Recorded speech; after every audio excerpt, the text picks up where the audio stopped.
আসসালামু আলাইকুম। Advanced learning একাডেমির পক্ষ থেকে সবাইকে জানাই অনেক অনেক শুভেচ্ছা ও অভিনন্দন।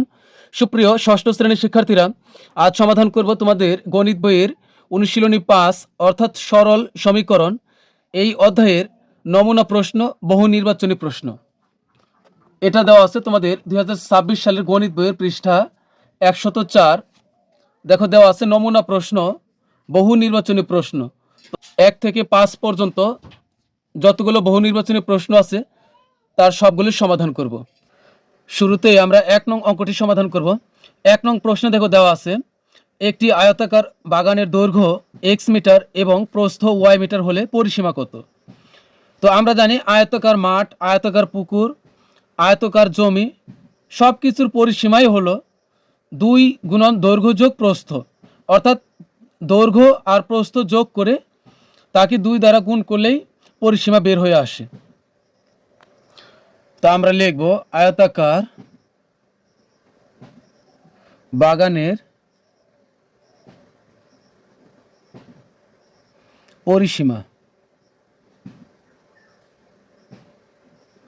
পরিসীমা সমান ২ গুণন দৈর্ঘ্য যোগ প্রস্থ।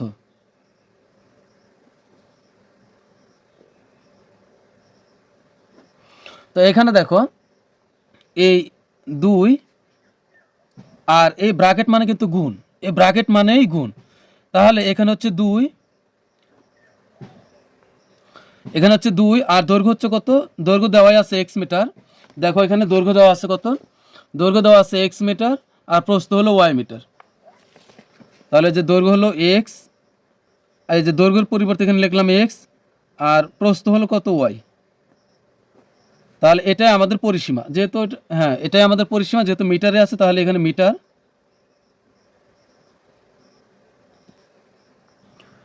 তাহলে আমাদের ১ নংয়ের সঠিক উত্তর হবে এই ঘ, ২ গুণন দৈর্ঘ্য যোগ প্রস্থ, অর্থাৎ দৈর্ঘ্য আর প্রস্থ যোগ করে তার সামনে ২ দ্বারা গুণ করলেই পরিসীমা বের হয়ে আসে। এই যে ব্র্যাকেট এটা কিন্তু গুণ, তাহলে ২ এটা গুণ, ২ গুণন দৈর্ঘ্য যোগ প্রস্থ।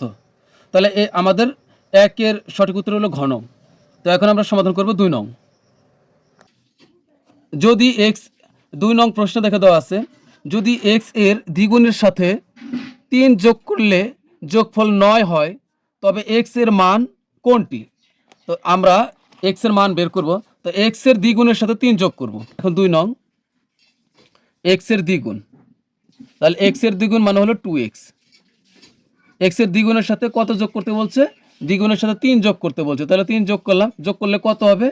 ৯ হয়, যোগফল ৯ হয়। তাহলে এই যে যোগফল 9, এখন বা আমরা এই 2x এখানে রেখে দিলাম আর এই পাশে আছে কত? ৯। এই পাশের +3 আমরা ওই পাশে পাঠিয়ে দিলে হয়ে যাবে -3।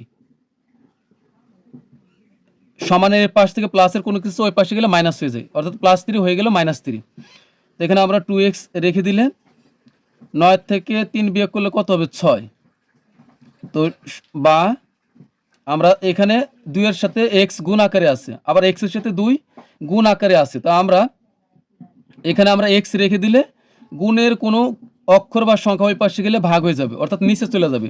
তাহলে এখানে থাকলো ৬ আর এই পাশের 2 ওই পাশে গেলে ভাগ হয়ে গেল। ভাগ, এই যে আমরা একটু টান দিলাম এটাই ভাগ। তাহলে ২ দ্বারা ৬কে ভাগ করলে কত হবে? ২ দ্বারা ৬কে ভাগ করলে হবে ৩। সুতরাং x সমান হবে ৩। তাহলে আমাদের সঠিক অ্যান্সার হবে এই যে ক নং ৩। অর্থাৎ আমাদেরকে বলছে কি ৩, এই ৩ এর x এর দ্বিগুণ কত? আমরা কত পাইছি? x সমান ৩ পাইছি, তে ৩ এর দ্বিগুণ কত হবে? ৬। এই ৬ এর সাথে ৩ যোগ করলে কিন্তু ৯ হচ্ছে। তো এরপরে দেখো ৩ নং প্রশ্নে দেওয়া আছে এ বি সি যে কোনো সংখ্যা, এ বি সি যে কোনো সংখ্যা এবং এ সমান বি হলে এই ১ নং, ২ নং আর ৩ নং এই তিনোটাই আমাদেরকে যাচাই করতে হবে যে এসি সমান বিসি হয় কিনা। সমান বলতে কি বোঝায়? অর্থাৎ এসির মান যত পাওয়া যাবে বিসির মান ঠিক একই পাওয়া যাবে। সমান কথাটির অর্থই হলো সমীকরণ। সমান থাকা মানে এটা সমীকরণ, অর্থাৎ এ পাশে যে মান বের হবে এ পাশেও ঠিক একই মান বের হবে এবং শর্ত হলো কি এ সমান বি। তো আমরা ধরে নিই, তো ৩ নং সমাধান করবো। এখন আমরা প্রথম আমরা আগে আমাদের ইচ্ছা মতো মান ধরে নিই প্রথমে। তো 3 নং মনে করি বা ধরি, তো মনে করি a সমান হচ্ছে 5 ধরে নিলাম, তাহলে b সমান কিন্তু 5 হবে, এবং তাহলে b সমানও 5 হবে, কারণ a সমান b দেওয়া আছে। ওখানে কি দেওয়া আছে প্রশ্নে দেখো, দেওয়া আছে a সমান b। এই যে প্রশ্ন দেখো a সমান b, অর্থাৎ a যা b ও ঠিক তাই হবে। তাহলে a সমান b, এবং ধরে এই c সমান, তাহলে c সমান ধরে নিই ইচ্ছে মতো, তুমি যা খুশি তাই ধরতে পারো। এখানে কথা হলো তুমি a সমান যা ইচ্ছা 6 ধরতে পারো, 1ও ধরতে পারো, কিন্তু শর্ত হলো a সমান যা ধরবে b সমান কিন্তু ঠিক তাই হবে। আর c সমান তুমি নিজের ইচ্ছা মতো যা খুশি তাই ধরতে পারো। তাহলে এখন আমরা 1 নং যাচাই করি সঠিক কি ব্যাঠিক। তো এখানে আছে AC সমান হলো BC। তো এখন আমরা যাচাই করি, তো আমরা বা দিয়ে লিখি এখানে AC সমান এ সমান কত, আমরা এখানে যদি যাচাই করি এর মান হচ্ছে 5, তো এখানে হলো 5, আর C গুণ আকারে আছে, তো গুণ C সমান ধরেছি হলো 2, এই 2 সমান, আর এখানে কত আছে BC, B এর মান কত ধরেছি, A এর মান যা B এর মানও ঠিক তাই, B এর মান হলো 5, বি এর সাথে সি, ইংরেজি অক্ষর যখন এভাবে পাশাপাশি অবস্থান করে তাহলে এদের মাঝে সম্পর্ক হলো গুণের সম্পর্ক, অর্থাৎ এ এর সাথে বি গুণ আকারে আছে। তো এর মান 5 গুণ সি এর মান 2 সমান বি এর মান 5 বি এর সাথে সি গুণ, তাহলে সি এর মান কিন্তু ধরেছি 2। তাহলে এখন কত হচ্ছে, বা 5 দুগুণ হলো 10, এ 500 দেখো 5 দুগুণ 10, দুই পাশে একই মান বের হয়েছে, তার মানে আমাদের 1 নং হলো সঠিক, 1 নং সঠিক। এরপর আমরা 2 নং দেখব। 2 নংয়ে কি দেওয়া আছে, 2 নংয়ে দেওয়া আছে দেখো, 2 নংয়ে দেওয়া আছে a প্লাস সি সমান b প্লাস সি। তা আমরা এখন এটা যাচাই করে দেবো দুই পাশে একই মান বের হয়ে আসে কিনা। a প্লাস সি সমান হলো b প্লাস হলো সি। তো এখন আমরা যাচাই করি, তো এখানে বা দিব যেহেতু এখানে সমান চিহ্ন আছে। তাহলে এখানে হচ্ছে a এর মান কত, a এর মান হলো 5, যোগের যোগ সি এর মান ধরেছিলাম 2 সমান বি এর মান ধরেছি 5। এই মানগুলো তুমি তোমার ইচ্ছা মোতাবেক ধরতে পারবে, সমস্যা নেই, কিন্তু কথা হলো যাচাই করে যেন তুমি দুই পাশে একই পাও, তাহলেই হলো। তো বি এর মান হচ্ছে 5, কারণ এ আর বি এর মান একই, আর প্লাস সি এর মান কত, সি এর মান হলো 2। তো বা এ 507 সমানের সমান 5 আর 2 যোগ করলে এ 507, তার মানে আমাদের 2 নং সঠিক।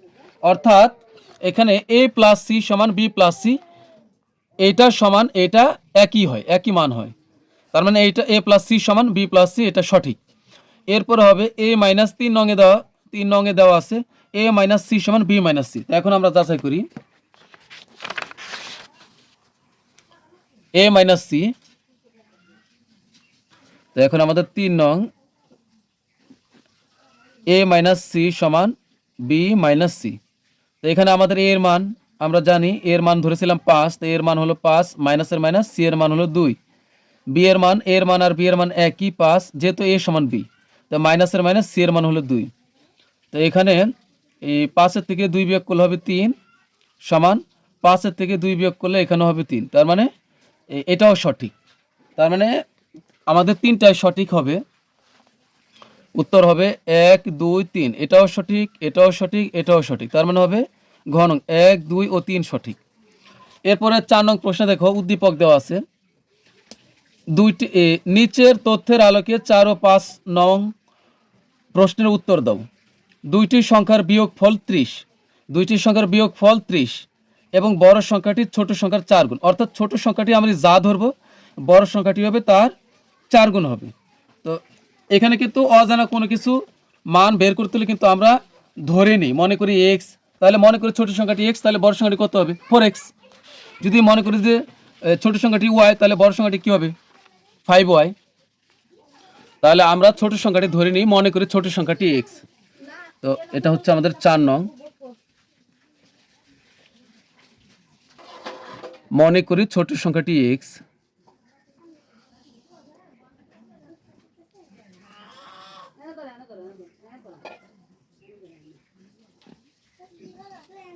ছোট সংখ্যাটি এক্স, তাহলে বড় সংখ্যাটি কত হবে, সুতরাং বড় সংখ্যাটি হবে 4 গুণ, বড় সংখ্যাটি হবে এক্স এর সাথে 4 গুণ করলে হবে 4x, তাহলে হবে 4x। তো এখন আমাদের কাছ থেকে জানতে চাইছে যে দেখো বড় সংখ্যা ও ছোট সংখ্যার অনুপাত কত, অর্থাৎ বড় সংখ্যাটা আমরা আগে লিখবো আর ছোট সংখ্যাটি পরে লিখবো। বড় সংখ্যা আর ছোট সংখ্যার অনুপাত, তাহলে বড় সংখ্যা অনুপাত, তাহলে বড় সংখ্যা এই যে অনুপাত, এটা হলো অনুপাত, বড় সংখ্যা অনুপাত ছোট সংখ্যা। যদি বলতো ছোট সংখ্যা ও বড় সংখ্যার অনুপাত, তাহলে কিন্তু ছোট সংখ্যাটা আগে লিখতে হতো আর বড় সংখ্যাটি পরে লিখতে হতো। তাহলে বড় সংখ্যা অনুপাত ছোট সংখ্যা, তাহলে বড় সংখ্যা কত, বড় সংখ্যা হয়েছে 4x, তাহলে এখানে হবে 4x আর অনুপাত হলো ছোট সংখ্যা হলো x।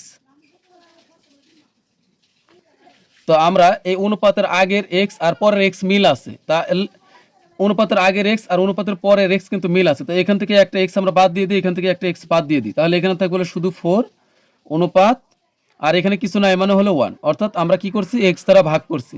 x দ্বারা ভাগ করলে কি হয়ে যাবে, এ x বাদ এ x বাদ, তার মানে এখানে থাকবে শুধু 4 আর অনুপাতের অনুপাত এখানে কিছু নাই মানে 1, অর্থাৎ বিষয়টা এমন দেখো এই 4x অনুপাত হলো x, তাহলে এটা এই অনুপাত মানে হলো ভাগ, আমরা এটাকে এইভাবে লিখতে পারি 4x উপরে এই অনুপাত মানে হলো ভাগ আকারে লেখা যায়, এই টান মানে ভাগ আর নিচে দিলাম x, তাহলে এখানে আমাদের কত হচ্ছে এই x দ্বারা যদি আমরা এই 4কে x দ্বারা x কে কাটলে উপরে থাকবে 4 আর নিচে থাকবে হলো 1, অনুপাতের অঙ্কের বেলায় 1 এর কিন্তু দাম আছে, তাহলে 1 থাকবে, তাহলে এটাকে আমরা আবার এইভাবে লিখতে পারি 4 এর পর এই ভাগের পরিবর্তে আবার আমরা এই অনুপাত দিয়ে এই 1কে আবার আমরা এখানে লিখতে পারি, অথবা তুমি এটাও ভাবতে পারো 4x অনুপাত বড় সংখ্যা 4x অনুপাত ছোট সংখ্যা হলো x, তাহলে এখানকার x আর এখানকার x বাদ, তাহলে এখানে থাকবে 4 আর এখানে বাদ, কিন্তু এখানে খালি রাখা যাবে না অনুপাতের অঙ্কের বেলায়, তাহলে এখানে 1 থাকবে, তাহলে হলো 4 অনুপাত 1। যদি বলতো ছোট সংখ্যা ও বড় সংখ্যা অনুপাত বের করো, তাহলে কিন্তু ছোট সংখ্যাটা এখানে থাকতো আর বড় সংখ্যাটা ওইখানে থাকতো। তো এখন এটা আমাদের সঠিক অ্যান্সার হবে, তাহলে 4 অনুপাত 1 এটা আমাদের ঘ নং হবে সঠিক অ্যান্সার। তো ছোট সংখ্যাটি কত, তো এখন আমরা ছোট সংখ্যাটি কত তা আমরা বের করি। তো এখন বলছে প্রশ্ন মতো দিয়ে লিখি আমরা, তো এটা 5 নং বলছে, এখানে বলছে যে দুইটি সংখ্যার বিয়োগফল 30 এবং বড় সংখ্যাটি ছোট সংখ্যার 4 গুণ, তাহলে দুইটি সংখ্যার বিয়োগফল, তাহলে দুইটি সংখ্যা, তা প্রশ্ন মতো দিয়ে লিখব। আচ্ছা দুইটির সংখ্যা কি কি পেলাম, একটা সংখ্যা পেলাম হলো x আর একটা সংখ্যা পেলাম হলো 4x, এখন দুইটি সংখ্যার বিয়োগফল হবে কত, বিয়োগফল হবে 30, তো বিয়োগ করতে হলে কিন্তু আগে আমরা বড় সংখ্যাটি লিখব, তো এখানে বড় সংখ্যা হলো 4x, তো বড় সংখ্যা দুইটি সংখ্যার বিয়োগ, তাহলে একটি সংখ্যা বিয়োগ আর একটি সংখ্যা হলো x, যেহেতু বিয়োগ এর জন্য বড়টা আগে লিখবো আমরা, 4x হলো বড় আর ছোটটা হলো শুধু x, তাহলে এই দুইটি সংখ্যার বিয়োগফল কত, বিয়োগফল হলো 30, তো এটা হলো 30 বিয়োগফল সমান 30, অর্থাৎ দুইটা সংখ্যার বিয়োগ করলাম আর এখানে হলো 30, তো এখন বা এখানে আমরা 4x রাখবো, সরি এখানে আমরা 4টা x থেকে একটা x বিয়োগ করলে এখানে হবে 3x, 4টা x থেকে একটা x বিয়োগ করলে হবে 3x সমান এর পাশে হবে 30, তো বা এখানে আমরা x রেখে দিই, x এর সাথে 3 এর সম্পর্ক হলো গুণ, গুণের কোনো কিছু ওই পাশে গেলে হয়ে যাবে ভাগ, তাহলে এখানে আছে 30, এখানকার 3 ওই পাশে চলে গেলে হয়ে যাবে ভাগ, অর্থাৎ ভাগ মানে নিচে চলে যাওয়া, এই যে এটা ভাগ, তো 3 দ্বারা আমরা 30কে কাটলে 3 10 হবে 30, সুতরাং x সমান হবে কত, x সমান হবে 10, আর আমরা তো ধরেই ছিলাম যে x হলো ছোট সংখ্যাটি, এই যে ছোট সংখ্যাটি হলো x, ছোট সংখ্যাটি হলো x, তার মানে x সমান হলো 10, তাহলে আমাদের সঠিক অ্যান্সার হবে 10 খ নং। তো প্রিয় শিক্ষার্থীরা আজকের মতো আমাদের ক্লাস এখানে শেষ, পরবর্তী ক্লাসে আমরা যে সৃজনশীল প্রশ্ন দেওয়া আছে এটা আমরা সমাধান করব।